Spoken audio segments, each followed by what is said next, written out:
All right. Good evening and welcome to this Tuesday, October 20th, 2025 meeting of the Raymore Planning and Zoning Commission. If you would please rise for the Pledge of Allegiance.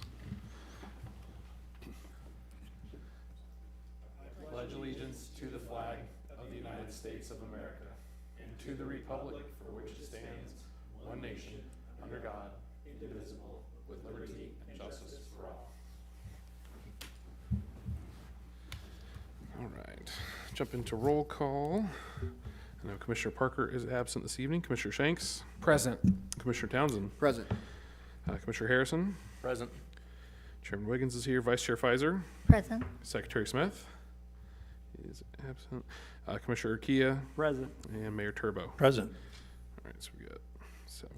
Perfect. All right. No personal appearances scheduled for this evening, so we'll move into item 5, our consent agenda. I have one item. Item A, the approval of minutes from the September 2nd, 2025 meeting. Entertain a motion to dispose of this item, please. So moved. Second. Motion by Mayor Turnbow, second by Vice Chair Pfizer. Any discussion of the item? Seeing none, all in favor? Opposed and abstentions. Thank you. Moving along into past unfinished business, which we have none, into item 7, new business, one item. Item A, case number 25033, Raymore Commerce Center South, first final plat. At this time, I would turn it over either to city staff or the applicant for the case. Go ahead. All right. Good evening, Mr. Chairman and members of the Planning Commission. This evening before you have a planning application for Raymore Commerce Center South First Plat. It was submitted by the applicant and property owner KCI Raymore Building 5 LLC. This plat is comprised of 1 lot and 3 tracts of land totaling 59.91 acres. Back on May 17th, 2022, the Planning and Zoning Commission had recommended approval to rezone the subject property from BP Business Park to PUD Planned Unit Development. That rezoning application also included the current preliminary development plan. On July 25th, 2022, the City Council voted to approve that PUD rezoning request and enacted the preliminary development plan for the property. The proposed final plat has been reviewed with the approved preliminary development plan and is in conformance. The city's major street plan as part of Blueprint 2045 is consistent with the project. There are no new public streets being proposed with this final plat. 195th Street functions as a standard local collector. Sidewalks are to be built along 195th Street and the development's private street network. Improvements were made to 195th Street as well as the extension of Dean Avenue South in accordance with the major street plan. Staff recommends that the Planning and Zoning Commission accepts the proposed findings of fact and forward the recommendation of approval onto the City Council regarding case 25033, Raymore Commerce Center South, first plat. With that, we'd be happy to answer any questions. Thank you, sir. Do any commissioners have any questions for city staff? Yes, sir, Mr. Shanks. With the private streets, does that include like curbs and maybe even lighting, like overhead lighting of any kind, or is it just talking about the asphalt? Yeah, I believe they're constructed to city standards, but we have our Assistant Public Works Director can speak to that. They would all be private, sir. We wouldn't have public lights or curbs on the private street. So there wouldn't be the box curbs that would not be part of the standard design? Correct. Okay. Any additional questions for city staff? Right. Is there any presentation from the applicant, or is that the city staff presentation is the presentation this evening? Good with that? Okay. We don't have a presentation. Nope. Very good. Appreciate that. Thank you. Anybody have any questions of the applicant since they are present? All right. Seeing none, I would entertain a motion to dispose of this item, please. Chairman, Sir. I'd like to make a motion the Planning and Zoning Commission accept the proposed findings of fact and forward case number 25033, Raymore Commerce Center South First Plat, to the City Council with a recommendation of approval, subject to the 2 outlined conditions in our packet. I'll second that. We got a motion by, excuse me, motion by Commissioner Urquio, a second by Vice Chair Pfizer, for the Planning and Zoning Commission to accept the proposed findings of fact and forward case 25033 to the Raymore Commerce Center South First Plat to the City Council with a recommendation of approval, including the two items as outlined. Any discussion of this topic? Seeing none, all in favor? That will pass unanimously, 7-0. Thank you. All right. That is it for new business. So we will jump into item 8, City Council report. Mr. Zur. Thank you, Chairman Wiggins. Happy to provide a report this evening. Since your last city council meeting, or I'm sorry, since your last Planning and Zoning Commission meeting, there have been 2 city council meetings that I'm able to report on. Both of them I'll basically combine, one September 8th and one September 22nd, each of which had first and second readings on them. You had at the City Council determination and approval of the Cunningham at Creekmore 5th final plat. You also had the Raymore Commerce Center, which you saw this evening, particularly with regard to the issuance of the Chapter 100 industrial revenue bonds up to $40 million in order to help continuation of that. You didn't actually see that, but I'm reporting on it because you had it consideration for this evening. And the last item was also not something that you all saw, but of interest for the city. Purchase of property on 204 South Adams Street was approved, which will allow for expansion of TB Hanna Park. That's all I have to report. Thank you, sir. Mayor Turnbow, as always, anything to add to his report? Nothing to add. Thank you, sir. Moves into item number 9, staff report. Turn it over to Mr. Gress. Thank you, sir. In your packet was a copy of the monthly report for September. So a couple things I just wanted to highlight regarding construction activity. We had 25 new single-family home permits spread across several neighborhoods in our city, which is always good to see, so that they're not concentrated in one geographic area of the city. Related to the Commerce Center, we just approved the plat for building number 5, which is well under construction. I believe that's slated to be, at least the shell of the building, pretty well complete by the end of this year for the tenant to take over here into 2026, which will be great. If you frequent Pine Street Center at all throughout the week, you'll notice that owner has moved forward pretty quickly with some parking lot improvements, which is really nice to see. So they're kind of wrapping up the bulk of that here, I believe, this week and maybe next. And talking with the owner there, it looks like they're programming some additional roof replacements and some other just general improvements to the property, which is always good to see, particularly in that area of the city, given that it's a pretty old center. So really appreciative of them investing in the city and their property here. I wanted to point out one thing that I kind of noticed looking at the second page of the department report there. When you look at our building permit numbers, we track those for the calendar year. And one thing that I noticed, we have surpassed the past several years. We're now at 124 permits for this year, single-family homes, which is the highest number since 2020, where we were at 136. And I estimate that to be a little bit closer to 136 by the time we wrap up December. So it's really good to see with, kind of pre-pandemic construction and also the landfill and everything else that we've dealt with over the last handful of years. So it's just good to see that number pretty healthy this time of year. Outside of that, Mr. McCumber and I also attended the annual planning conference in St. Louis. And so there are several materials that have been made available from that conference. And so if any commissioners are interested in any presentations or materials that were shared at that, just reach out and let us know and we can share some of that stuff with you all. And then last, I will say we currently do not have any items scheduled for October 21st. Our next meeting, we'll be in touch there when we get closer to that deadline to decide whether or not we want to cancel that or hold that meeting for any reason. I guess one more thing I'll note, if you haven't already listened to it, our communications director, Melissa Harmer, puts on the Say More on Raymore podcast.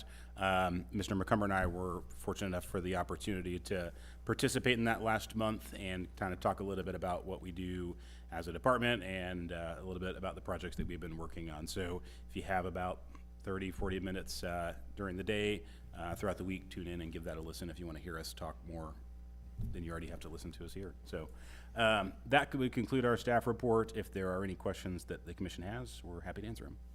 Thank you, sir.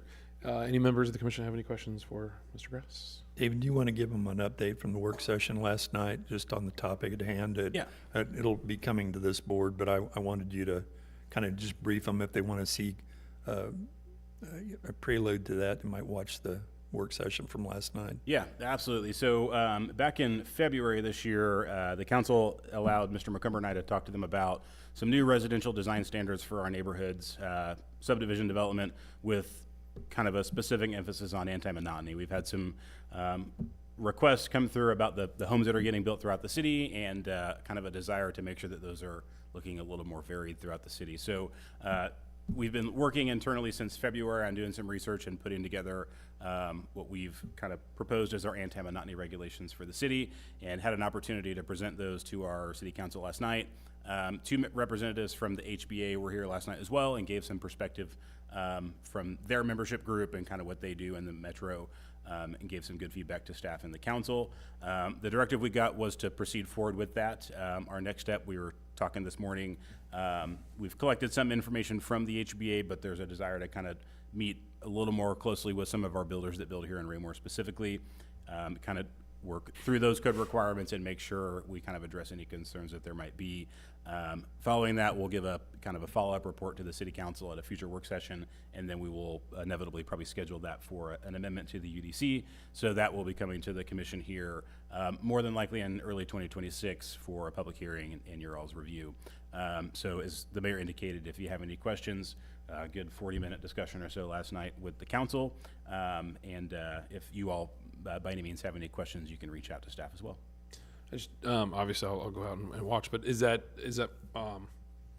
like a citywide thing or a per development thing? I mean, obviously, you drive through some developments and they have 3, whatever, frontal designs, and they all look the same minus the colors or whatever. But is it the idea of just citywide that we don't have somebody take basically the same design standards from one neighborhood and put it into another and then into another? Or is it more within a single subdivision trying to reduce? The code requirement would apply to all new subdivisions in the city. It wouldn't necessarily be that the house in this subdivision can't be in this one. The enforcement of it would be more in that development itself, so you couldn't have the same house 3 times in a row or across the street from one another. It wouldn't so much relate to other developments outside of that one. Interesting. Well, I look forward to hearing more about that. Thank you. Any additional questions from commissioners? All right. Mr. Perry, anything from you and your department, sir? I just want to point out the street preservation contractor is back in town, so you'll see them around finishing up their second phase. And then the curb replacement program, that contractor should be back within the next couple weeks. Very good. Anybody have any questions for any staff department? Awesome. Okay, moving along to item 10, this is public comment. If any members of the public would like to come forward and say anything, we welcome you at this time. Seeing none, we will move on into commission member comments. And I'm going to start to my immediate right with Commissioner Harrison, sir. I'd just like to thank staff for the amount of work and detail you put into all the reports. Appreciate it. Jumping over to Vice Chair Fizer. I would also like to thank staff, and I'd also like to point out that this Saturday, there is a Raymore Chili Contest at TB Hanna Park. There are various categories. I don't know what's involved in signing up, but I think you can still sign up, so check that out. Commissioner Townsend, sir. Thank you. I have nothing this evening. Commissioner Kia. I just want to thank the staff for everything you guys do. Always appreciate the packets and the informative information to help us get through what we need to get to. So thank you all very much. Commissioner Shanks. Just like everyone else, appreciate the work that goes into these. I think it is exciting to see, as you pointed out, the growth or just the amount of single dwelling buildings that are coming back or post-pandemic and everything. So thanks for highlighting that. I thought that was good to see. Mayor Turnbow, sir. So this evening, we took on Raymore Commerce Center South, first plat. If you haven't had an opportunity, I and staff and a couple of other elected officials had an opportunity for an open house in a new facility there off 195th Street the other day. It's a magnificent building. I mean, it's just it's an amazing piece of work that they can put together and put a structure up that quickly and that beautifully. And that entire structure of 532,000 square foot, what is it? 555 is all going to be Church and Dwight. with potential expansion opportunity for them to have their distribution center there. You know, they have a manufacturing facility in Harrisonville that they've been distributing out of, growing like crazy. Looked for and found a new facility, and Van Trust was able to accommodate them. They also have interest in a couple of other facilities there on that piece of property that they'll be working on here in the very near future. Tenants are not yet quite prepared to announce, but we're excited about what the opportunities for employment are going to be there, what it brings to our community. You know, as we've talked about this in the past, is that through the workforce development in our community, I found out the other day that those kids that graduate from our high school end up, about 83% of them that go to college don't come back. They find vocations in other areas. But if you can get a graduate that gets into a trade that grounds themselves here, and that's one of the reasons why RAPEC is really putting an emphasis on the trades. 75% of those stay in the community when they have that trade training and they get it here, and we have jobs like what we have available for them. So we're really excited about what Van Trust and a partnership that we've had with them are doing for our community, and we're excited about the future there. So if you haven't had a chance to drive down there, Van Trust just finished, they finally got MoDOT to approve it, but they just finished the fixing of the road that goes underneath the overpass there at 195th. Had been a bone of contention. It's not anymore. It's a beautiful piece of roadway that they've been able to fix, and it's just we're excited about the future opportunities for our kids to be able to get their education here and stay here right in our community. Thank you, sir. Thank you, staff, as always. Obviously, we look forward to hearing if we have a meeting on the 21st. If we don't, I hope everybody has a fun, safe Halloween, whether you're taking children, grandkids, nieces, nephews, whatever, or handing out bunches and bunches of candy. Raymore does a really good job with Halloween. I know at least in my neighborhood, we get hundreds of kids. So we're really looking forward to that. So if we don't have a meeting on the 21st, everybody have a wonderful Halloween. And with that, I would entertain a motion to adjourn. So moved. Second. Motion by Commissioner Kia, second by Mayor Turnbow to adjourn. All in favor? I'll pass unanimously. Thank you. Have a great night.